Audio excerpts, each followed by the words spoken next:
ये है फिलिस्तीन के वेस्ट बैंक यानी मगरबी किनारे का एक शहर जेनिन। जेनिन में इस्राएली फौज ने पूरे शहर को घेर लिया है। बकौल जेनिन गवर्नर कमाल अबू अल रब, इस्राएली सेना ने बाहर जाने और एंट्री करने के रास्ते और अस्पतालों तक पहुंच को बंद कर दिया है। साथ ही कैंप में बुनियादी ढांचे को खत्म कर दिया है।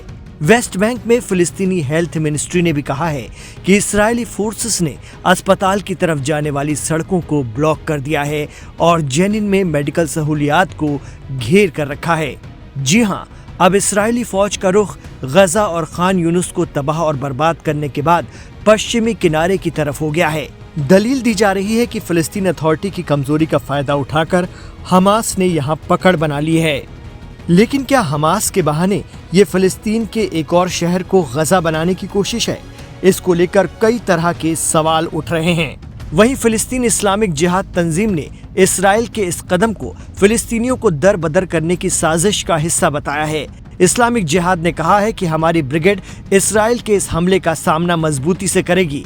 इस्लामिक जिहाद ने कहा है कि इस्राएल का टारगेट फिलिस्तीनी शहरी और उसके लड़ाके बस नहीं है, बल्कि फिलिस्तीनी अथॉरिटी भी है। फिलिस्तीन इस्लामिक जिहाद गजा में हमास के बाद दूसरा सबसे बड़ा जंगजू ग्रुप है। गजा के साथ साथ इसकी मौजूदगी वेस्ट बैंक में भी है। ये तंजीम सिर्फ और सिर्फ मुसल्लह जंग पर यकीन रखती है। दरअसल इस्राएल ने भले ही गजा को मलबे के ढेर में तब्दील करके रख दिया हो, लेकिन जंग के करीब 11 महीनों में भी वो हमास की कमर नहीं तोड़ पाया है। भले ही इस्राएल हमास के पूरे खात्मे के अज़्म के साथ लड़ रहा है, लेकिन सच्चाई तो ये है कि अब भी वो 3 बड़े खतरों से घिरा हुआ है। एक तरफ हमास के हमले रुकने का नाम नहीं ले रहे हैं, तो दूसरे मोर्चे पर हिजबुल्लाह ने इस्राएल को घेर रखा है। जानकार बताते हैं कि गोलान हाइट्स, जो उसने 60 की दहाई में सीरिया यानी शाम से जंग के दौरान कब्जा ली थी, आज वहां हिजबुल्लाह ने इस्राएल की नाक में दम कर रखा है। अक्सर यहां कभी भी साउथ लेबनान की तरफ से रॉकेटों की झड़ी लग जाती है।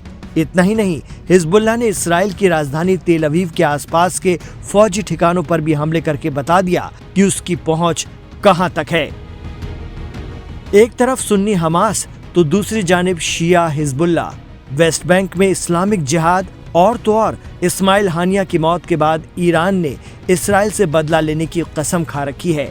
कहा जा रहा है कि इराक में शियाओं के सबसे बड़े अरबईन मार्च के बाद इस्राएल पर हमलों को अंजाम दिया जा सकता है। उधर अगर इस्राएल ने वेस्ट बैंक में ज्यादा जारहियत दिखाई तो पूरे इलाके के ईरान समर्थित लड़ाके इसमें शामिल हो जाएंगे। ऐसे में हजारों जंगजू पहले से ही सीरिया में तैनात हैं और वो आसानी से सीमा पार कर सकते हैं। इतना ही नहीं, इराक के पॉपुलर मोबिलाइजेशन फोर्सेस, यमन के हूती बागियों के साथ ही अफगानिस्तान के लड़ाके भी जंग में हिस्सा लेने पहुंच सकते हैं। बकौल हमास, ये तीसरे इंतफादा की शुरुआत होगी। इंतफादा के मायने हैं बगावत या विद्रोह। साल 2000 में एक इस्राएली मिनिस्टर ने मशरिकी यरूशलेम का जब दौरा किया था, इसके बाद वेस्ट बैंक में इस्राएल के खिलाफ बगावत भड़क गई थी।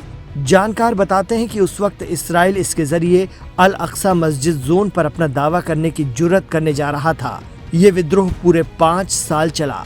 इसे दूसरा इंतफादा कहा गया। इस दौरान हजारों फिलिस्तीनी शहरी भी शहीद हुए थे।